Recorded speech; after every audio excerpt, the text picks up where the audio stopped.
Hello everyone. This is Kishore and this is Pankaj. यो हा तर आता 12 वाजलेत रात्रीचे आणि आम्ही अचानक प्लॅनिंग केलेलं आहे शनिवारचं शनी शिंगणापूरला. आणि दुसरं कोणतं प्लेस आहे पंकज? घृष्णेश्वर ज्योतिर्लिंग 12 ज्योतिर्लिंगापैकी एक ज्योतिर्लिंग येतं ते. तर आम्ही संध्याकाळी 12 वाजता निघालेलो आहोत. तर सर्वांनी पहा, सगळे डिटेल्स आम्ही या व्हिडिओमध्ये सर्वांना प्रोव्हाइड नक्की एन्जॉय करा. खूप मस्त प्रवास आहे आणि अचानक झालेला प्रवास आहे आणि आम्ही 10 वर्षांनंतर परत त्या ठिकाणी जातोय आणि ते पण दोघं कट्टर मित्र. ठीक आहे, नक्की बघा. Stay tune.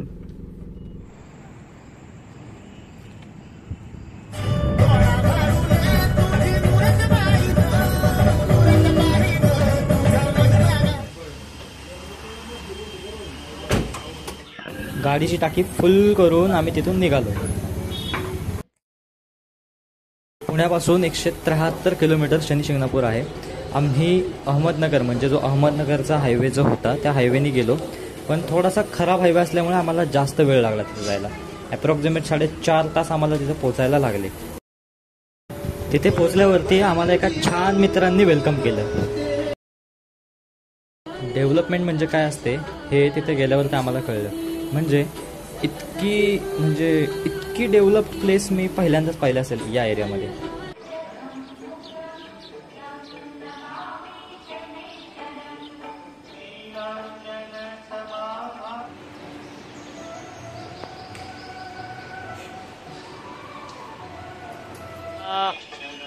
मंदिरामध्ये एंट्री झालेली आणि खूप सारा प्रसाद आम्ही घेतलेला आहे.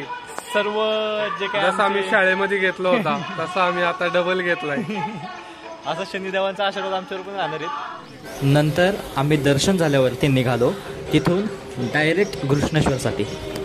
मला थोडीशी भूक लागली आणि भूक लागल्यामुळे आम्ही एका ठिकाणी नाश्ता करायला थांबलो. नाश्ता झाल्यावरती आम्ही आमचा पुढचा प्लॅन करणार होतो, त्याच्यामुळे नाश्ता करून आम्ही तिथून निघालो. नंतर टोटल 102 किलोमीटरचा प्रवास करून आम्ही घृष्णेश्वर मध्ये पोहोचलो.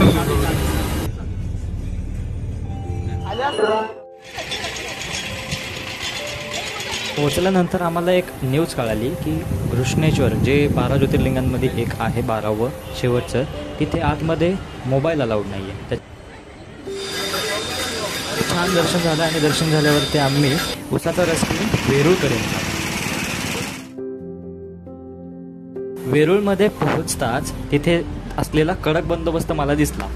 तिकीट आणि हे आहे तिकीट. हे कितीला आहे? 40 रुपये फक्त. तिकीट्स घेऊन आम्ही निघाल्यानंतर जी वेरूळची लेणी जी आहे ती 5व्या ते 10व्या शतकामध्ये म्हणजे निर्माण झालेली आहे.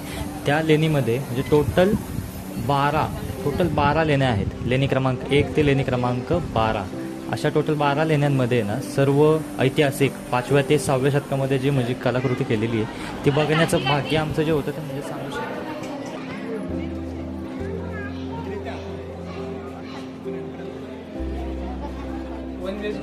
1 BHK का?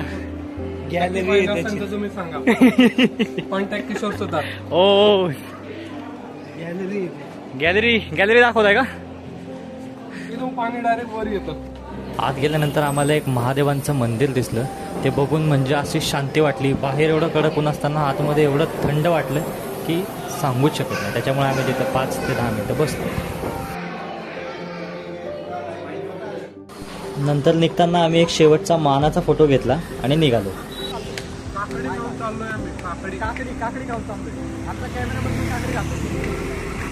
नंतर आम्ही ठरवलं की संभाजीनगरपासून पुण्यापर्यंत आम्ही समृद्धी महामार्गाने जाणार, कारण जो अहमदनगरचा जो हायवे होता तो कच्चा असल्यामुळे आम्हाला रात्री 4.5 तास लागले, जे या म्हणजे समृद्धी महामार्गावरून आम्हाला लागणार नाही. त्याच्यामुळे आम्ही समृद्धी महामार्गावरून जाण्याचंच ठरवलं. जय श्रीराम. जय श्रीराम. कशी वाटली ट्रिप? एकदम मस्त आणि खूप छान वाटलं. एकंदरीत आम्ही रात्री प्रवास करून त्यानंतर शनी शिंगणापूरला गेलो. शनी शिंगणापूरमधून आम्ही 5:30ला दर्शनाला सुरुवात केली. 6:30ला आलो. 1-2 तास आम्ही आराम केला शनी शिंगणापूरमध्ये. त्यानंतर आम्ही वेरूळला गेलो, घृष्णेश्वर. त्या ठिकाणी 12 ज्योतिर्लिंगापैकी एक ज्योतिर्लिंग असलेला शंकराचं आम्ही दर्शन घेतलं. एक ऊर्जा भेटली तिथून आम्ही नंतर वेरूळला गेलो. वेरूळ ठिकाणी हायवेच्या ठिकाणी थांबले आहोत, कारण या ठिकाणी कॉन्क्रीट रोड असल्यामुळे ना टायर गरम होतो. त्यामुळे सगळ्यांनी नक्कीच काळजी घ्यावी. इवन तुम्ही कोणतीही गाडी असली तरी कॉन्क्रीटच्या रोडमुळे तुमचा टायर हिट होऊन ब्लास्ट होण्याची शक्यता असते. त्यामुळे तुम्ही नक्कीच काळजी घ्या. समृद्धी महामार्गाचा एक्झिट आहे ना हा पंकज?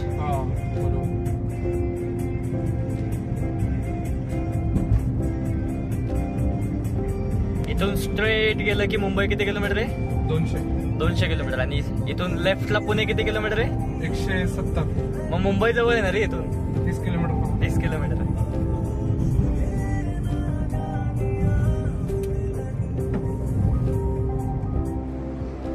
परतीचा प्रवास करत असताना आम्हाला लागली भूक आणि भूक लागल्यामुळे आम्ही एका हॉटेलला थांबलो आणि तिथून हॉटेलमध्ये जेवण करून निघालो. सगळी ट्रिप उरकल्यानंतर आम्ही रिटर्न येत होतो तेव्हा एक विचार आला की आपला जो टाईम असतो तो टाईम आपण कोणासोबत स्पेंड केला पाहिजे. आपली जी माणसं आहेत, आपली जी माणसं जी आपल्याला समजतात त्यांच्यासोबत आपला जर टाईम स्पेंड झाला तर आपण नेहमीच खुश राहतो. त्याच्यामुळे आवडीच्या माणसांसोबत वेळ घालवा, हिंडा फिरा, काम करा, मजा करा, पण लाईफ एन्जॉय करा.